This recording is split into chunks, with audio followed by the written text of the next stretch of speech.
자, 시작하도록 하겠습니다. 반갑습니다. 필기 합격하신 거 축하드립니다. 제가 박수. 면접 경험 있으신 분들은 좀 아실 수 있는데 이제 준비할 게 생각보다 많아요. 그죠? 어떻게 보면 다시 준비 시작하는 거랑 똑같아 버리는 것 같아요. 그래서 처음 면접하시는 분들은 면접에 대해서 막연하게 두렵다라는 생각이 있으실 수도 있을 거예요. 그리고 제가 개별로 상담도 진행하고 하는데 대체적으로 무서워하더라고요, 면접. 근데 사람들 앞에서 말을 한다는 게 쉬운 건 아니거든요. 그리고 긴장 안 하는 사람 있을까요? 저도 지금 엄청 긴장하고 있어요. 이렇게 봐주실 때 여러분들 표정이 얼마나 무표정인지 모르시죠? 살짝 미소만 띄워주셔도 제가 충분히 편안하게 진행할 수 있을 것 같아요. 많이 웃어주세요. 그리고 여러분들 면접 준비하실 때도 표정 관리도 연습을 많이 하셔야 되거든요. 자, 그래서 모르기 때문에 어려워하시고 무서워하실 수 있는 거거든요. 근데 확실하게 준비 단계를 밟아가시면 여러분들 면접 준비하실 기간까지 충분히 면접을 잘 하실 수 있게 만들어 드리도록 하겠습니다. 그러니까 어떤 내용들로 진행되는지 제가 간단하게 설명을 드릴게요. 제가 설명할 거는 경찰 채용 면접이 어떻게 변화됐고 여러분들이 보셔야 되는 면접이 경험 면접과 발표 면접으로 진행이 되는데 그 내용과 울비스에서는 어떻게 면접 준비를 해드리는지 간단히 설명하는 시간을 갖도록 하겠습니다. 일단 2025년부터 경찰 면접에 변경된 키워드들을 설명해 드릴게요. 면접 비중이 달라졌습니다. 그리고 집단 면접이 폐지가 됐죠. 그리고 상황 판단형, 경험을 많이 물어보는 경찰로서의 직무적합도를 평가하는 면접 유형 형태로 바뀌었습니다. 이게 왜 여러분들한테 중요하냐면 필기 기준은 똑같아요. 그죠? 근데 이제 여러분들 체력 준비 열심히 하고 계실 텐데 체력도 예전처럼 점수가 이렇게 차등이 되는 게 아니라 시간 안에 통과 기준으로 바뀌다 보니까 체력에서도 어때요? 점수차를 벌리기가 쉽진 않죠. 이제 체력에서 떨어지시는 분들이 있을 수도 있겠지만 체력 가지고는 변별력 주기가 조금 힘들어졌어요. 그럼 면접은 어때요? 기존의 면접 20%, 가산점 5%에서 25%가 면접 점수였는데 지금 순수하게 가산점 제외하고 면접이 25%가 돼버렸어요. 그러면 면접 비중은 20%가 아니라 25%로 더 상향된 거죠. 자, 여러분들 환산 점수 계산하는 거는 대충 아시죠? 그래서 필기 점수가 반영되다 보니까 가령 200점 총점인 친구가 필기 환산 점수로 계산한다고 하면 어때요? 환산 점수 대략 40점 정도. 그러면 190 총점인 친구는 어때요? 38점이 환산 점수가 돼버려요. 그러면은 필기 점수에선 10점 차이였지만 여러분들 합격 당락을 좌지우지하는 환산 점수에서 2점 차이밖에 안 되거든요. 그리고 이번 시험이 좀 어때요? 쉬웠어요? 어려웠어요? 좀 어려웠죠. 그러면 흔히 얘기하는 필기 커트라인 때 몰려있는 구간에 학생들이 많을까요? 적을까요? 많아요. 그래서 보통 우리가 1.5배수에서 1.8배수 인원을 뽑기는 하지만 전체 필기 합격 인원의 한 60%, 70% 인원은 필기 커트라인 내외 점수에서 몇 점 차이 안 나게 다 몰려있는 상황이라고 보시면 되거든요. 그 필기 커트라인을 정하는 거는 배수를 뽑기 위해서 1점이 더 추가되거나 모자르거나 할 때 인원 조정 때문에 결정하는 거잖아요. 그래서 동일선상에 지원자들이 좀 많아졌습니다. 여러분들이 면접을 준비하실 때 조금 더 열심히 해주셔야 되는 이유 중에 하나가 추가됐다고 보시면 돼요. 기존의 집단 면접, 개별 면접에서 개선된 6가지 상황 판단, 문제 해결 능력, 의사소통 능력, 경찰 윤리의식과 성실, 책임감, 협업 역량 이런 것들을 평가하게 됩니다. 그런 질문 하거든요. 면접에 과락이 있나요? 라고 물어보시는데 여러분들 면접 공지를 보셨으면 아시겠지만 총 40% 이하는 과락으로 결정이 돼 있고요. 그 다음에 또 한 가지 사항이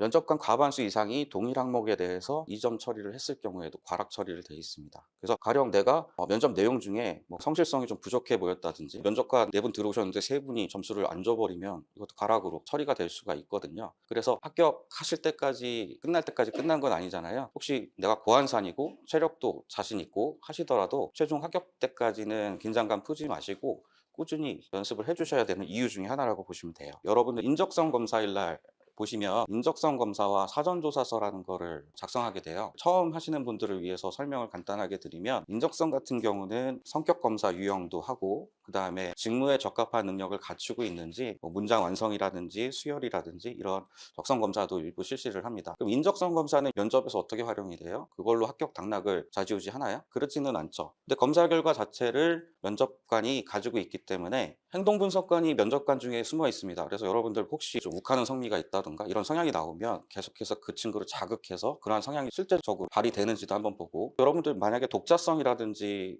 리더십이라든지 이러한 성향들이 장점으로 발휘되는 사람들도 있고 단점으로 발휘되는 사람들도 있잖아요. 그러니까 어떤 친구는 진짜 조직을 이끄는 장점으로 발휘될 수도 있겠지만 어떤 친구는 너무 진짜 독선적인 성격으로 나올 수도 있는 거잖아요. 그래서 질문을 통해서 그러한 성향들을 한 번 더 점검합니다. 그래서 인성검사는 참고자료라고 보시면 돼요. 그다음에 사전조사서는 면접 질문을 구술로 직접 써서 작성합니다. 그럼 이 작성된 내용이 실제 면접장에 제출이 되거든요.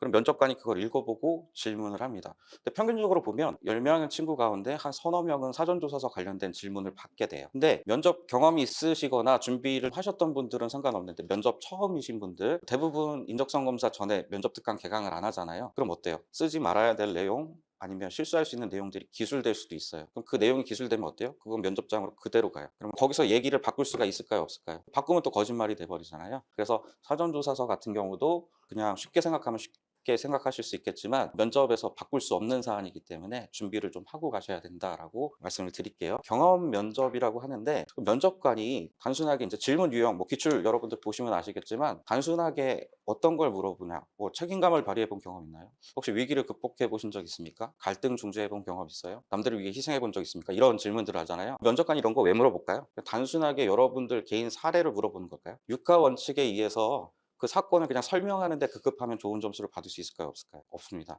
면접관이 진짜 물어보고 싶은 거는 이 사람이 왜 그렇게 행동했는지, 그리고 그 경험 속에서 지원자가 어떤 역할을 했는지예요. 그래서 그 사람의 가치관, 판단 기준, 그 다음에 직무 적합성을 판단하게 되죠. 동료와의 협업이라든지 또 책임감을 발휘했다라든지 아까 그 평가 요소에 나왔던 것들 있죠. 그래서 타의에 의해서가 아니라 주도적으로 본인이 한 경험을 찾아서 설명을 해주는 게 좋습니다. 근데 뭐 두서없이 얘기하면 내용 전달이 잘 안 될 수 있어요. 그래서 여러분들 답변 구조화 작업도 면접 특강에서 계속 설명을 해드릴 거거든요. 그래서 어떠한 상황에 내가 어떠한 판단 근거를 가지고 내가 어떤 역할을 했고 그러한 경험을 통해서 나는 어떤 걸 배웠으며 공직에서 어떻게 적용할 것까지 답변 속에 다 녹아들 수 있도록 여러분들 답변을 만들어 드릴 거예요. 그래서 그러한 부분들을 정리해 나갈 겁니다. 근데 경험 정리하라 그러면 엄청 힘들어해요. 어떤 질문이 나올지 모르잖아요. 갑자기 이 자리에서 뭘 딱 물어보면 바로 튀어나오기가 쉽지 않거든요. 그래서 여러분들이 뭐 뒤에 또 얘기하겠지만 경험 정리를 미리미리 조금 더 해주시는 게 좋습니다. 매력적인 답변을 만드는 3단계 원칙이라고 했는데 일단은 본인만의 특색 있는 이야기라고 했습니다. 답변에 남들과 좀 차별화주고 싶다라는 친구들 많이 있잖아요. 그래서 튀는 얘기들을 좀 해보고 싶다라고 생각하는 경우들이 많아요. 근데 10명 중에 9명이 그렇다고 하는 거를 혼자만 아니라고 하면 어때요? 이상한 사람이 돼버리죠. 그래서 답변에 창의성을 주고 싶다면 개개인의 경험은 공유될 수 없는 거기 때문에 본인의 경험을 잘 각색해서 얘기를 해주시는 게 되게 중요한 부분이거든요. 그래서 본인만의 얘기들을 잘 표현할 수 있어야 된다라는. 자, 그다음에 단순하게 지원자에 대해서 물어보는 게 아니라 경찰 면접이기 때문에 지원자가 경찰에 적합한 사람인가를 물어보거든요. 항상 답변은 내가 경찰관으로서 적합한 장점을 얘기했나, 적합한 경험 속의 행동을 얘기했는지를 한 번 더 판단해 봐야 되고 피면접자가 아니라 면접관 입장에서 판단을 한번 해봐야 돼요. 내가 면접관인데 지원자가 이런 답변하면 어떤 느낌이 들지를 한 번 더 생각해 봐야 된다는 거죠. 자, 그다음에 단순하게 경험을 했습니다로 끝나는 게 아니라 그러한 경험을 통해서 내가 어떤 거를 배웠고 경찰관이 된다면 저는 이렇게 하겠습니다라는 내용까지도 넣어준다면 답변이 조금 더 풍부해질 수 있겠죠. 그죠? 면접 들어가게 되면 주제가 주어지고 대략 20분간 주제에 대해서 정리할 수 있는 시간이 주어져요. 그리고 발표 면접장으로 이동하게 되는데 이동 시간에도 머릿속으로 내용에 대해서 정리할 수 있는 시간은 가질 수 있습니다. 자, 그리고 3분 발표를 시작을 하게 되고 그 발표가 끝나고 나면 발표 내용에 대해서 추가적으로 연관되거나 하는 질문을 약 7분 동안 받게 돼요. 이게 끝나고 나면 이제 경험 면접을 들어가서 15분간. 총 여러분들은 25분간이라는 시간 동안 지원자가 어떤 사람인지 계속 확인받게 되는 거죠. 예전에 집단 면접은 어때요? 25분 동안 만약에 한다 그러면 발표 횟수가 보통 토론 주제 놓으면 한 3, 많은 친구는 한 4회? 그 정도 발표만 하면 되는 거였거든요. 근데 지금 25분이라는 시간은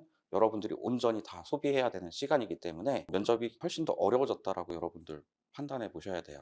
3분 발표 같은 경우 작년부터 바뀌어서 나오는 주제들이 다 상황 대처형이에요.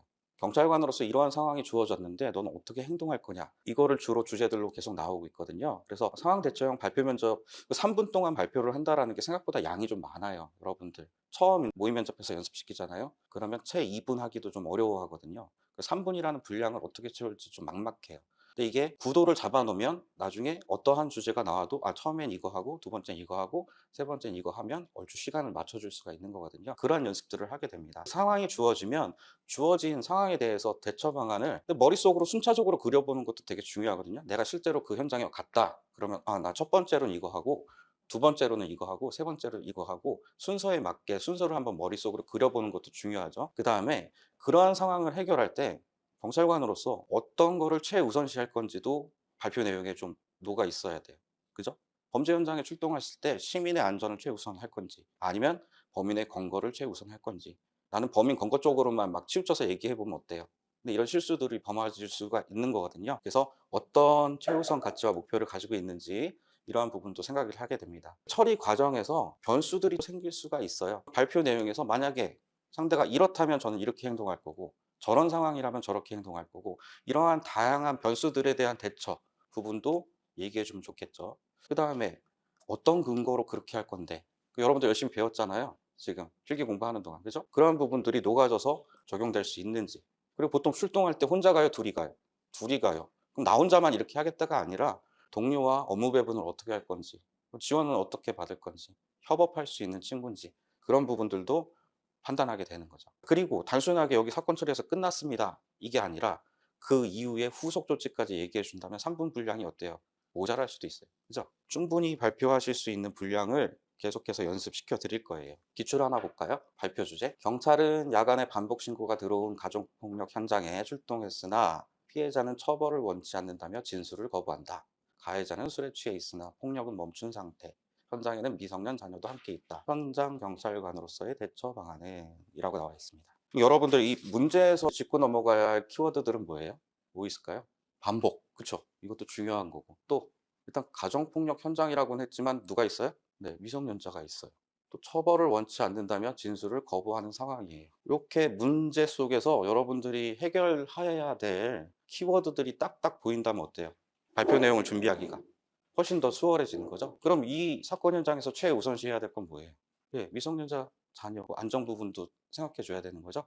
그러면 반의사 불벌죄라고 해서 처벌을 원치 않는다면 진술을 거부하는 상황이라면 처벌할 수 있어요, 없어요? 단정하면 돼요, 안 돼요? 안 되죠. 가정폭력 범죄 처벌 특례법이 적용될 수 있는지, 중대한 상해인지, 또 아동학대가 포함이 돼 있는지 그러한 부분들도 고려하셔서 처리를 해야 된다는 거죠. 그죠? 자, 그 다음에 기출에 그런 거 있거든요. 가정폭력 신고받고 들어갔는데 문을 안 열어준대요. 그럼 너 어떡할 거야? 출동 경찰관으로서. 그럼 여러분들 어떻게 해요? 문 따요? 아니면 그냥 밖에 있어요? 네? 문 부시고 들어가야 돼요? 아니면 가만히 있어요? 일단은 위험 상황이라고 판단된다면 어때요? 문 열고 들어가야 되죠. 근데 어떤 근거로 들어갈 거냐라고 물어보면 뭐라 그래요? 배운 거 기억나요? 경지법 6조 뭐예요? 7조 뭐예요? 그런 것들이 막 적용돼서 얘기를 같이 해버리면 어때요? 공부 잘 돼 있고 준비 잘 돼 있구나 라고 생각할 수 있겠죠. 자, 아동이라고 했으니까 아동에 대한 사후조치, 아동학대 같은 경우는 아동보호센터라든지 아동 담당 공무원들과 같이 나가게 돼 있어요. 그러한 부분도 언급해주면 좋겠죠. 그죠? 그럼 사후조치는 뭐 있을까요? 보호시설 인도, 뭐 APO라든지 학대 예방 경찰관, 사후 모니터링, 그다음에 임시 숙소 제공이라든지 또 지자체를 통한 긴급 복지 지원 제도라든지 이런 것도 연계해서 소개해 줄 수 있겠죠. 그러한 내용들 하면 3분 분량 될 것 같아요? 안 될 것 같아요? 된 것 같죠? 중간에 만약에 이런 상황에서 처벌을 원치 않는다면 진술 거부하는 상황이에요. 그러면 증거 수집도 해야 되잖아요. 그럼 할 수 있는 것들 뭐가 있을까요? 뭐 제3자 증언이라든지 그다음에 혹시 녹화되어 있는 CCTV가 있는지 이런 것들도 얘기해 줄 수 있잖아요. 그러한 내용들까지 다 들어간다면 여러분들 3번 발표 내용이 훌륭해질 수 있는 거죠. 그러니까 그런 식으로 연습하면서 잡아갈 거예요. 여러분들이 전혀 안 배운 걸 하는 건 아니고 배웠던 거를 활용하면서 실제 업무 현장에서 어떻게 잘할 수 있는지를 좀 판단해 보는 거거든요. 3분 발표 끝나면 추가 질문들이 또 들어와요. 피해자 진술 거부하면 어떡하겠냐? 가정폭력 특례법 적용 가능한지 한번 확인해 보겠다. 그래서 제3자 진술이라든지 체증해서 확인해 보겠다. 미성년 자녀 함께 있으면 어떻게 추가 조치 필요하냐? 심리 안정을 위해서 아동보호센터 직원 협조를 구한다든지 다 얘기할 수 있고 출동한 현장에 반복적으로 신고가 들어온 사람이라면 고위험군 분류해서 조치하겠다. 지자체가 또 연계하겠다. 뭐 이렇게 얘기해 주시면 되잖아요. 그래서 그러한 추가적인 내용들까지도 다 답변이 가능하게 발표 준비를 합니다. 하나만 더 볼까요? 차량이 부딪혔다는 신고를 받고 현장에 출동해 보니 초등학교 저학년으로 보이는 아이가 횡단보도에 쓰러져 있고 또 주변 학부모가 학생들이 놀라서 몰려드는 상황이다. 교통사고 현장이잖아요. 가서 최우선으로 해야 될 건 뭐예요? 네, 응급조치 제일 먼저 해야 되죠. 그 다음은 2차 사고 예방이죠. 그죠? 그러한 부분들 얘기해 줄 수 있고 아이의 상황에 따라서 뭐 단순하게 타박상 정도일 수도 있고 긴급한 상황일 수도 있잖아요. 현장 경찰관으로 할 수 있는 응급 조치 아니면 119 지원 요청 이러한 부분도 언급하실 수가 있고 또 차량 사고 난 이후에 고속도로 같은 경우에는 2차 사고도 많잖아요. 그런 것처럼 뒤에 2차 사고 예방을 위해서 어떤 조치들을 하실 건지 그러한 부분도 얘기하실 수 있고 또 현장에서 뭐 체증도 해야 되겠죠. 블랙박스라든지 CCTV 확보도 하셔야 되고 할 수 있는 것도 뭐 있을까요? 뭐 바닥에 스키즈 마크 있는지 그런 것도 한번 확인해 보고 요즘은 또 음주운전, 약물운전 이런 것들도 판단해 볼 수 있잖아요. 그리고 혹시 아동보호구역에 일어난 사고인지도 한번 판단해 볼 수 있고 얘기할 거리들이 많아져요. 그죠? 아이이다 보니까 보호자 연계가 필요하니까 부모라든지 학교에 사건 내용 전달하고 또 현장 정리도 해야지 주변에 떨어진 것들로 인해서 2차 사고 일어나지 않게 그러한 부분들까지 얘기하시면 충분히 하실 수가 있어요. 그래서 막연하게 두려움을 가지실 필요는 없고요. 처음에 그냥 아무런 준비 없이 나가서 이거 3분 동안 얘기해봐 그러면 막연하겠지만 여러분들이 3분 발표를 하시는 답변 구도를 미리 잡아드릴 거예요. 니네들이 고려해야 될 점, 발표해야 될 점 이거를 미리 체크리스트를 만들어서 여러분들한테 연습을 시킬 거거든요. 그래서 어떠한 주제가 오든 간에 여러분들이 그 순서에 맞게 내용을 정리하다 보면 분량을 충분히 확보할 수 있어요. 그래서 거기에 대한 두려움은 좀 덜어주시면 될 것 같아요. 그러면 저희가 어떤 식으로 준비를 하느냐라고 하는데 일단은 개개인마다 가지고 있는 경험들이나 역량이나 이런 것들이 좀 달라요. 그래서 한 분 한 분 이제 얘기를 조금 나눠볼 거거든요. 그러면 그 사람이 단순하게 어떤 경험 해봤어요. 어떤 거 해봤어요. 뭐 이렇게만 얘기하실 수 있는데 면접관이 볼 때 좋아 보일 수 있는 포인트로 여러분들을 다듬어 드릴 거거든요. 그러한 개인의 특장점을 만드는 거. 그 다음에 말을만 잘하면 되는 게 아니라 면접장에서 첫인상도 되게 중요하기 때문에 인사라든지 표정이라든지 발성이라든지 이러한 부분에 대한 연습도 시켜 드릴 거예요. 그 다음에 뭐 흔히 5대 질문이라고 그러죠. 자기소개, 지원 동기, 장단점, 뭐 포부 뭐 이런 것들. 경험 면접인데 이런 거 물어봐요 그러는데 물어보더라고요 계속 아직. 뭐 안 물어본 사례도 있긴 한데 대체적으로 한두 개 들어가긴 합니다. 그래서 그러한 부분들 그 다음에 아까 얘기했던 답변을 논리적으로 전달할 수 있는 스피치 기법에 대해서 여러분들 설명해 드릴 거고 그 다음에 3분 스피치 주제 정리, 답변 구성, 요령에 대해서 설명하고 경험형 질문, 상황형 질문에 대한 대처도 순차적으로 연습을 해드립니다. 그리고 카메라 테스트를 개인별로 촬영을 해드리거든요. 근데 이거는 여러분들 그 소장하고 보시라고 하는 건 아니고 본인의 모습을 본인이 잘 못 보잖아요. 그래서 촬영된 거를 가지고 평상시에 선생님들이 지적했던 내용이 이것 때문에 그렇구나. 좀 웃어봐. 그러면 막 웃어요. 근데 나는 막 노력하는데 상대방이 볼 때는 똑같아요. 그런 것들을 찾아내기 위해서 촬영을 합니다. 파일 드리니까 나중에 경찰 생활 하시다가 초심을 잃었다 생각하실 때 한번 딱 틀어보면 새록새록 할 거예요. 자, 그리고 유형 비열 모의 면접, 그다음에 실전 면접으로 진행이 됩니다. 근데 저희 면접 캠프의 장점이라고 하면 일단 이거예요. 저희 같은 경우는 선생님들이 같이 하는 모의 면접을 매주 실시해요. 그래서 실제 수업에서 배웠던 내용이 모의 면접에서 실제로 발휘될 수 있는지를 매주 체크를 합니다. 그리고 모의 면접 같은 경우도 어때요? 처음부터 말 잘해요? 안 하죠. 그래서 처음에 아주 기본적인 것부터 질문하고 그 다음에 면접 내용을 좀 유형화하는 거죠. 그래서 내용도 조금 더 어렵게. 그래서 단계별로 올라가서 여러분들이 이제 최종 면접하실 때쯤에는 어느 정도 질문에 대한 답변은 잘 몰라도 대처할 수 있는 요령까지는 완전히 습득될 수 있게. 면접이라는 건 솔직히 해볼수록 늘거든요. 그래서 저는 이거를 최우선 가치로 합니다. 자, 그 다음에 아까 소수정예라고 말씀드렸죠. 1대1 맞춤형 관리라고 했는데 솔직히 면접 들어가면 너무 힘들어요. 그냥 뭐 24시간 카톡이 다 열려 있어가지고 계속 질문 들어오면 답변하고 첨삭해주고 되게 힘들거든요. 근데 그것도 이제 면접 기간만큼은 모든 걸 내려놓고 다 하고 있거든요. 여러분들이 사소하게 물어보는 질문 하나도 제가 답변을 다 해드려요. 왜냐하면 여러분들은 그런 거 물어보시려고 등록하신 거잖아요. 그래서 어디 여러분들끼리 답변을 만들면 좀 잘못된 방향일 수도 있기 때문에 항상 그 부분에 대한 체크를 계속 진행해 드립니다. 제가 횟수로 경찰 면접 15년째 하고 있거든요. 인천에서 오래 했었고 그래서 기출 분석이 아주 잘 돼 있습니다. 그건 확실하게 말씀드리고 3분 스피치 주제 면접이 처음 나왔을 때도 20가지 주제 나올 때 제가 미리 연습 안 시킨 건 딱 하나였어요.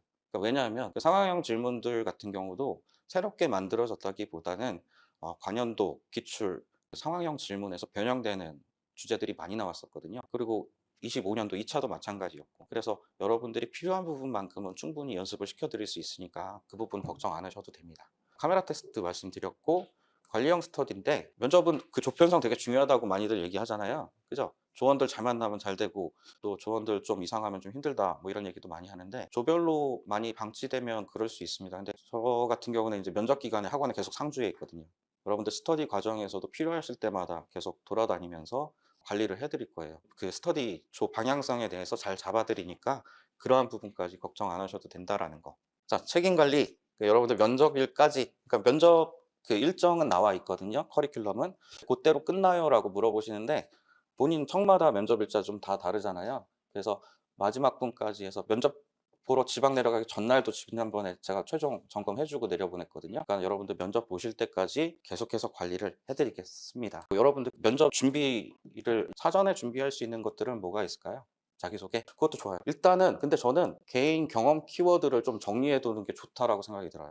질문이 어떤 경험을 어떻게 물어볼지 모르잖아요. 다양한 경험을 기출만 봐도 한 수백 가지 경험을 물어보는데 그걸 어떻게 일일이 다 정리를 할까요? 물어봐요. 그래서 본인 인생에서 가장 대표되는 에피소드들을 일단은 뭐 한 대여섯 개라도 추려봐요. 전 이런 경험들이 좀 인상 깊었던 기억들이 있다면 그래서 이 경험을 책임감을 발휘한 경험으로도 쓸 수 있겠네. 위기 극복 경험으로도 쓸 수 있겠네. 아, 이거는 리더십 발휘 경험으로도 쓸 수 있겠다. 이렇게 가지치는 게 훨씬 더 빨라요.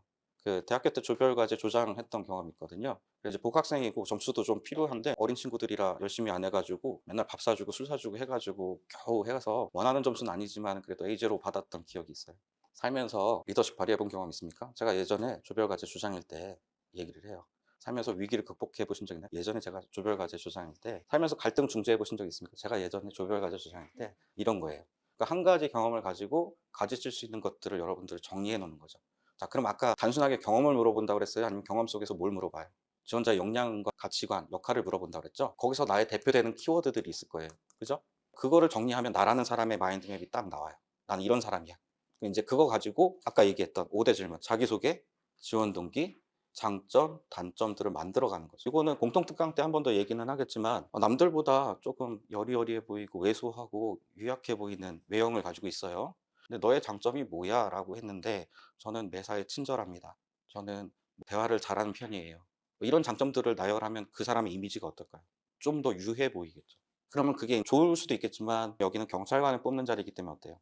약점으로 보여질 수도 있는 거죠. 본인이 보여지는 이미지를 약간 희석시킬 수 있는 그러한 강한 장점을 만들지 아니면 유한 장점을 만들지 그것도 한번 판단해 봐야죠. 평상시에 인상 너무 더럽대요. 말 걸기도 힘들대. 막 근데 거기에다 대고 저는 목표의식이 강합니다. 리더십이 뛰어납니다. 막 이런 것들 막 해보면 어때요? 더 그래 보이겠죠? 그런 것들까지 고려해서 만들면 좋은 거죠. 자, 그리고 또 할 수 있는 거 뭐 있을까요? 뉴스들 봐요? 안 봐요? 이제는 보셔야 돼요. 경찰 관련 키워드 검색하셔서 사건 기사들, 그다음에 경찰 관련 기사들 계속 보셔야 되고 경찰에서 운영하는 인스타그램, 또 유튜브 이런 것들도 꾸준히 보셔야 돼요.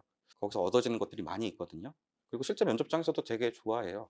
그런 것들을 언급해서 얘기해 주자면. 또 지원한 청 있잖아요. 그러면 전체 경찰청이 공통으로 진행하고 있는 치안 정책이 있을 거고 내가 지원한 청에서 특별하게 하는 또 정책이 따로 있을 거예요. 그러한 것들도 구분해서 보실 수 있으면 더 좋겠죠. 그래서 그런 것들은 운동 24시간 하는 거 아니잖아요.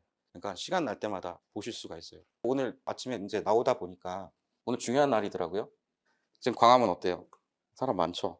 와, 저 사는 데가 용산인데 그 남산타워에도 어젯밤에 BTS라고 막 올라가고 난리더라고요. 자, 근데 이태원에 몇 년 전에 아픈 기억이 있죠? 그죠? 다중운집 사고가 있었잖아요. 그래서 이번에 광화문 BTS 경찰들이 어떻게 한다고 여러분들 관심 있게 보신 분 있어요, 혹시? 불신 검문? 스타디움 인파 관리라는 걸 한다고 그래요. 광화문 광장이잖아요. 광장인데 게이트 설치하고 이동 통로 바리케이트 설치한다 그리고 또 주변 건물 옥상 출입 금지시킨다 그리고 차량 테러 방지하기 위해서 차량 방지 구조물 설치한다 그리고 금속 탐지기 설치한다 그리고 자, 이런 것들이 여러분들이 이제 면접 시작하셨으니까 단순하게 아 BTS 온다 이러면 안 되고 이렇게 오므로 해서 경찰들이 이런 준비를 하고 있구나 이런 것들을 관심 있게 보실 수 있어야 된다는 거죠. 자, 사조서 특강을 이제 저희가 진행을 두 차례 하는데요. 아까 얘기했잖아요. 사조서 실수하면 안 된다고. 그래서 저희 메일로 사조서를 이제 특강 이후에 여러분들이 보내시면 제가 일일이 또 분석을 하거든요. 그래서 네가 쓴 내용의 상황이 뭐고 본인 역할이 없어. 또 행동과 반응은 이렇게 하고 있다. 결과는 이렇게 썼는데 이렇게 했으면 좋겠다라고 첨삭을 다 해서 보내드려요.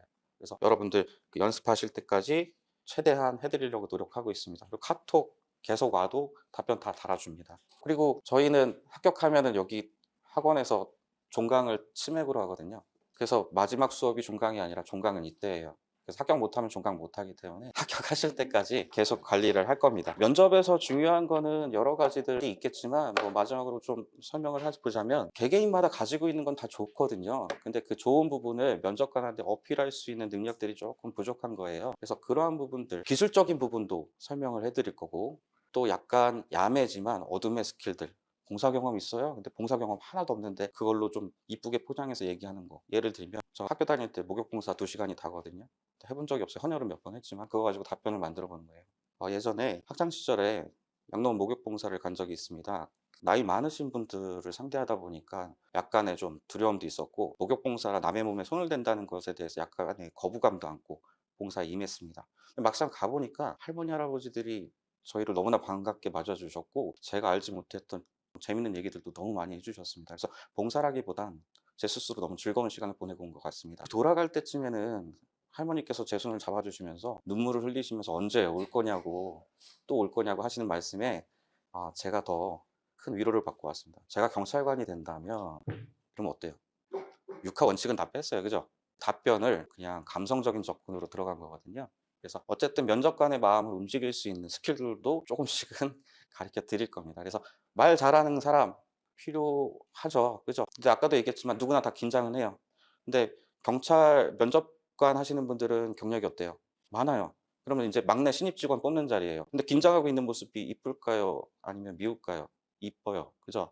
근데 그 안에서 노력하는 모습만 보여도 충분히 여러분들 좋은 모습으로 어필될 수 있거든요. 그래서 최대한 리스크 없이 여러분들 힘겹게 이제 여기 필기 합격하신 거니까 그 최종 합격하실 때까지 절대 면접 수업 뭐 허투루 하지 않습니다. 그리고 저는 최선을 다해서 할 거고 저랑 같이 하시는 김윤정 교수님도 마찬가지고 얼마만큼 여러분들이 중요한 자리라는 걸 알고 있기 때문에 최선을 다해서 해드릴 거니까 믿고 맡기시고 면접 준비 잘 해주시면 돼요. 그리고 체력도 준비 잘 하시고 체력학원 여러분들 개개인 몸 상태 모르기 때문에 무리하게 운동시킨다고 다 따라가다가 다치시지 마시고 최대한 안 다치고 잘 마무리하는 게 중요하다고 생각을 합니다. 4월 8일 수요일 이제 사조서 특강을 진행을 하거든요. 그래서 저는 주로 내용적인 부분에 대해서 설명을 많이 할 거고 글 쓰는 방법에 대해서도 윤정 교수님도 많이 설명을 해주실 거예요. 뭐 보기엔 이렇게 보여도 뭐 교류 분석 상담사 자격증 가지고 있기 때문에 인성 검사에 대해서 여러분들한테 설명할 부분 조금 있어요. 그러한 부분들까지도 설명을 해드릴 테니까 일정 바쁘시더라도 참석해 주시고 혹시 못 나오신다 그럼 인강으로라도 인적성 전에 꼭 보고 가시기 바랍니다. 오늘 준비한 건 여기까지고요. 설명해라 길게 하면 또 혼날 것 같아서 혹시 질문 있어요? 면접 관련돼서나 아니면 면접 캠프 관련해서. 반으로 생각하시면 안 되고 조로 생각하시면 되는데 보통 저는 7명 한 조를 선호하긴 해요. 근데 이제 인원에 따라서 8명까지는 갈 수도 있습니다. 여건이 되는 한에선 최대한 해드립니다. 조 편성 배정 방식은 일단 저희가 등록하신 분들은 개강 전에 저희가 구글 링크를 보내드릴 거거든요. 그럼 거기에 청이랑 그 응시번호를 다 기재해 주셔야 돼요. 그래서 최대한 타청으로 혼합된 조를 편성을 할 거고 또 유달리 많은 청들 있잖아요. 그럼 거기는 응시번호로 떨어지게 합니다. 그래서 최대한 같이 들어가시는 분 배제해서 하실 수 있게 그렇게 조 편성 들어가요. 또 저희가 김윤정 교수님 반 따로 있고 제 반이 따로 있는 건 아니고요. 수업을 같이 합니다. 같이 하고 여러분들 모의 면접 관리나 스터디 관리도 같이 해드리고 또 등록은 설명에는 5%라 제일 할인 많이 되거든요. 그래서 만약 생각 있으시면 할인 등록하셨다가 뭐 혹시 마음에 안 들면 취소하시면 되니까 그게 더 나으실 수도 있을 것 같아요. 네. 지난번 수업 기준으로 말씀을 드리면 10시부터 보통 한 2시간, 3시간 정도 이론 수업을 월수로 진행을 하는데 그 오후 시간이랑 화목토도 스터디나 모의 면접 계속 진행을 했었거든요. 그래서 힘들어할 수도 있는데 그냥 일주일 풀로 좀 비워놓으시는 게 나아요. 인적성까지 다 수업 듣고 가시려면 한 2시간 반 정도 생각하시면 되고 뭐 사조서 특강만 하신다면 1시간에서 1시간 반 정도 생각하고 계시면 돼요. 근데 이제 떨어지는 분들의 특징이 뭐냐면 본인이 왜 떨어지는지 본인 스스로는 몰라요. 이제 3자가 봐줘야 되는데 그거를 뭐 딱 이렇다 저렇다 아니면 아까 얘기했던 항목 중에서 유달리 좀 약해 보였던 항목이 있을 수도 있는 거죠. 면접이 보통 예전에 20점 만점일 때 평균적으로 받아가는 점수가 8점에서 14점이거든요. 근데 18점 받는 친구 있고 6.4점 받는 친구도 있어요. 근데 그게 환산 점수로 따지면 엄청나죠. 네, 그래서 면접이 환산순이다라고 했던 건 환산이 낮은 친구나 높은 친구나 다 열심히 하잖아요. 그래서 그거를 뒤바뀌는 게 조금 힘들은 거지 면접에서 뒤집을 수 있는 여지도 충분히 있어요. 저는 15년 하는 동안 1.6배수, 7배수에서 합격한 사례들도 많이 봤거든요. 그러니까 뭐 그게 새롭지는 않아요. 근데 이제 그 사례가 많지 않으니까 꼭 그렇다라고 설명하기는 좀 뭐해서 빼놓는 거예요. 남들보다 유리한 입장인 건 맞죠. 조편성에 가급적이면 쇠불자를 한 조에 한 명씩은 들어가게 하려고 노력은 해요. 아무래도 경험이 있는 친구가 나니까. 근데 작년까지는 괜찮은데 재작년 최불타면 이제 3분 스피치는 모르거든요. 그래도 경험 있는 게 훨씬 더 나아요. 준비 과정이. 네, 뭐 더 궁금하신 거는 남아서 따로 말씀해 주시고요. 오늘 참석해 주셔서 감사합니다.